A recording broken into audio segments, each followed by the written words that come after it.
I've had a superb shopping experience today in the heart of Oxfordshire at Bicester Village. With over 150 fashion and lifestyle boutiques, the selection is unbelievable. I'm looking for a smart, casual outfit that can take me from day to night. Let's see what Bicester Village has to offer. And you know what else has been unbelievable? The savings they offer. From Astrid and Miu, Anina Bing to Aquazura, fashion, footwear, jewellery, housewear to skincare, Bicester Village has everything. I mean, again, the colour is just so good and it feels so nice. I really like it. Not only that, they offer so many delicious restaurants to choose from as well. I'm off now to Cicconi's for a late lunch and a glass of bubbly. Cheers. I love it here. And did I mention, it's only an hour on the train direct from London? To enter a prize draw to win £500 worth of shopping at Bicester Village, follow the link in the description. T's and C's apply. At De La Soul, we were on the dance floor together having the best time. And I knew them a little bit. And they introduced me to this guy, Q-Tip. Oh my God. I was like, great. I was like, oh, great, Q. And he was like, yeah, I'm making this record. And we just had the best time. Your final failure is about A Tribe Called Quest. I mean, there's no seamless link, but this really does feel like a failure to you, doesn't it? Because you're disappointed. What happened? So I went to a party for Young MC in New York. And on my own. I don't know. I can't really remember why I went on my own. Maybe I was going to meet someone there that I knew. Anyway, De La Soul were there. Loads of people were there. It was a big night. And I just loved them so much. And of course, I'd been listening to the De La Soul. Yeah, I knew De La Soul. I'd been listening to the album. It was like a complete, lifesaver. And then Q-Tip was like making this record. Of course, it was the first Tribe Called Quest record, which is a masterpiece. Will you come and sing on a track? And I was like, yeah, sure, I'll come and sing on a track. Then he took my number. I went back. We'd rented a house upstate New York.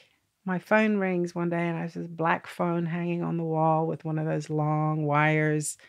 And I was probably in the kitchen walking around with the thing, holding the baby. And he was like, can you... we're ready to do that track. Will you come and do it? And I was like, oh, God. I was like touched. Don't get me wrong, but I was like really tired.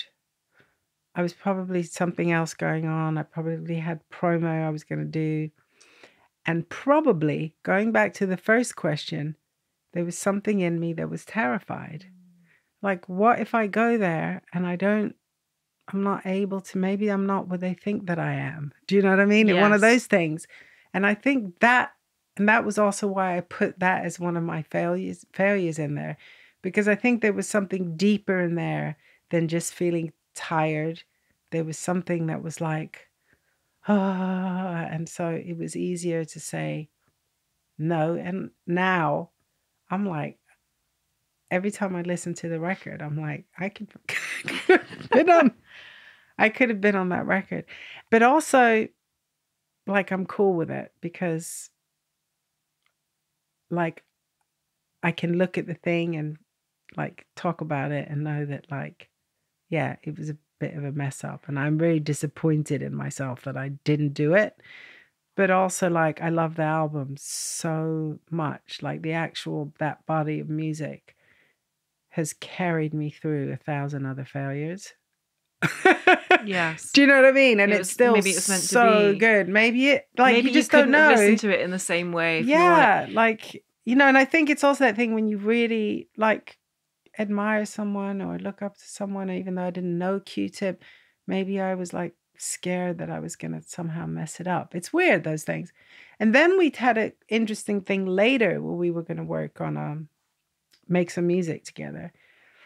And that didn't happen for whatever reason. But we were talking about what we were going to write about. And when we were talking, we hooked up here a couple times and then we talked on the phone. But his initial idea, and I was like, I love this guy, was to write a song called The 28th Day about periods and the woman's cycle. And that was his idea. That's an amazing idea. So, he's a good man. Why has that not happened? Well, yet. Maybe yeah, it's thank one you. of those Please, things. please do it. So maybe I we went to can. rehab. I was like, oh, that must be about rehab. It's not. It's about No. a woman's cycle. Yeah. And then we just started doing all this kind of research about 28 days. And of course, there's the moon, there's the woman.